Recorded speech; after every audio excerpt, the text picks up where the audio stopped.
One of my favorite authors is Cormac McCarthy. I first encountered his work through a volume containing a trio of his novels. It's called the Border Trilogy. It contains All the Pretty Horses, The Crossing, and Cities of the Plain. And the novels take place along this fluid border between the southwestern U.S. and Mexico, and the characters and the places weave in and out of one another to create this true epic. Years ago, while I was discerning a call to ordination, I was sent off on a multi-day evaluation to determine my suitability for the priesthood. It's pretty stressful. I grabbed the trilogy off my shelf for the first time then and proceeded to read it in its entirety in that week. McCarthy rendered a world of horses and cowboys, wood smoke and gunpowder, love and death. And all of that carried me beyond the confines of that exposed and grueling week. Great authors do that, and I've always been grateful to him for that. And every decade or so, I pick up the Border Trilogy again. It's amazing how much you forget in 10 years, and also how much comes back to you. Today's gospel takes place along a border too. Writes one biblical commentator, the Gospel of John takes place in its entirety on a borderland which is twofold.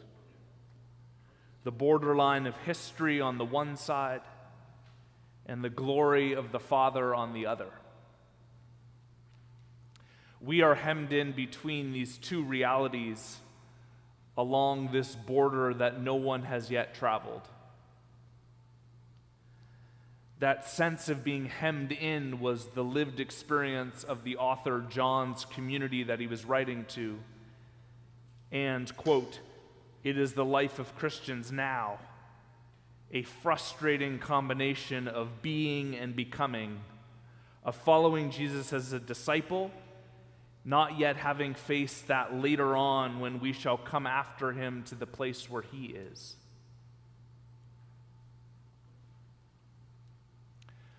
From an ecological design perspective, borders or edges are incredibly generative and abundant spaces. In the natural world, creation does not grow from the center outward.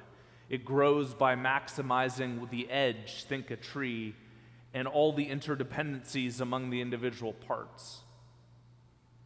And it's at the edge where the greatest biodiversity is and the only reliable surpluses. So take an example. If you go out to look for shells along the beach, you do not wade out 50 meters from shore to the waves, and you do not walk up inland 50 meters to where the sand is dry. You walk along the edge where the water meets the land. It is no accident that that's exactly the place where Jesus calls his first disciples, at that edge between where water and land meet. And last Sunday, he showed up there again in his resurrected body and invited them to breakfast over a charcoal fire. The edge is the place of God's provision. And living at the border or at the edge can mean existing in a place of abundance. But if you've ever been in a place that is abundant and overabundant, sometimes that just looks and feels like chaos and jagged edges. And trying to figure out where one thing ends and another begins can be a difficult task. So today's passage is only 5 verses long, and yet nonetheless it is dense to the point of obscurity. So Jesus says the words glorified and glorify 5 times in 2 verses. It may help you to know that in John's gospel, Jesus' entire ministry takes place along a border. And it's a border where his speech swerves between poetic and profound on one hand, and on the other hand, honestly, we have no idea what you're talking about. The gospel invites us to perceive these twin realities of that which we see far off and that which is right in front of our noses. And John plays with all these symbols and these metaphors and forges something at that edge that doesn't exist in just one realm or the other. Thus, in John's gospel, when Jesus speaks of being glorified, he's talking about being crucified. So in our bifurcated, we're in a techie world, it's ones or zeros. That's how our world operates. And in our bifurcated world of one or the other, there's either the road to glory or the road to the cross, and no one wants to take the second one. And we think that those roads lead in completely mutually exclusive directions. But in John's authorial vision of Jesus the Christ, there is only ever one road. And the road to glory and suffering are one and the same. When Judas gets up from the table on his mission to betray Jesus, Jesus starts speaking about glory because he's starting to speak about crucifixion. And he speaks about it as though it's already taken place, because in a way it has. When Judas gets up, the die is cast, and this great grinding wheel of fate is started in motion, and that will not stop until it crushes Jesus.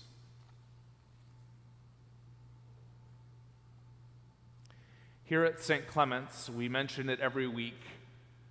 Our mission is learning to follow Jesus Christ. That phrase is dense. Every word is intentional. And our mission is intentionally open-ended and expansive and movement-oriented and Jesus-focused. And I'm as passionate about our mission as I am about anything in my vocation.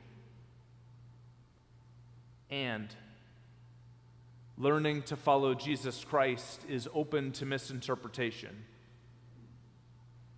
For although we may ride out upon it into this wide open plain, we will eventually arrive at a borderland, and that border is today. Little children, I am with you only a little longer. You will look for me, and as I said to the crowd, so I say to you, where I am going, you cannot come.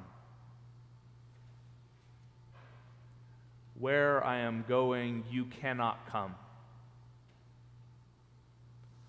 On the road of following Jesus Christ, there is a border that you and I cannot cross. There is a path that only Jesus can walk and a cross that only he can carry, and we think we can do it, but we are mistaken. Immediately following Jesus' command to love one another, Peter is still stuck on the earlier part of what Jesus said. He asks him where he's going. How are we supposed to know where you're going? As if the issue were merely one of finding the proper map. As if this were a matter of directions. Jesus says to him, you cannot follow me now, but later on you will. And Peter says, why can I not follow you now? I will follow you to the death. And Jesus tells him, who are you kidding? Before the rooster crows, you are going to bail on me 3 times. And that's what happens. And Peter pledges to go all the way, and he fails miserably.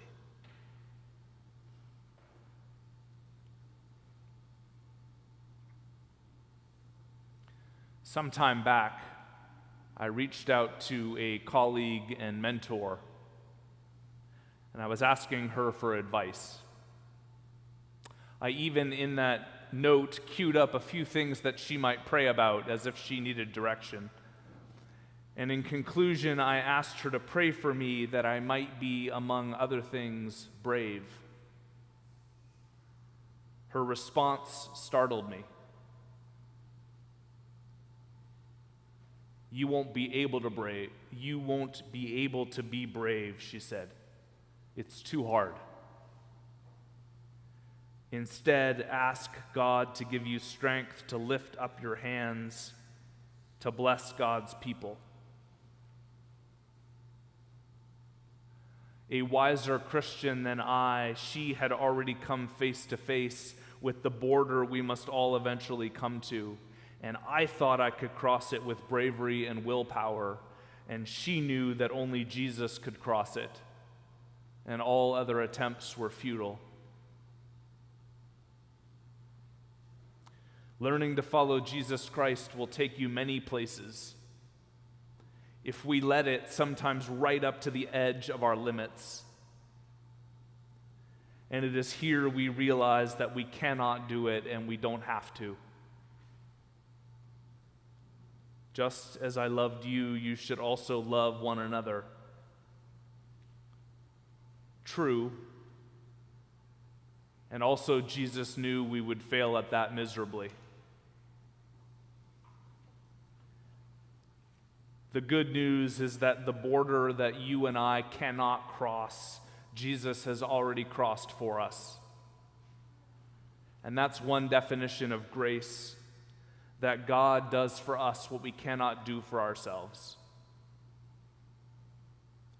God transforms our limits, our edge, our border into the place of God's abundance. For where you and I come to an end, God begins, and that is enough.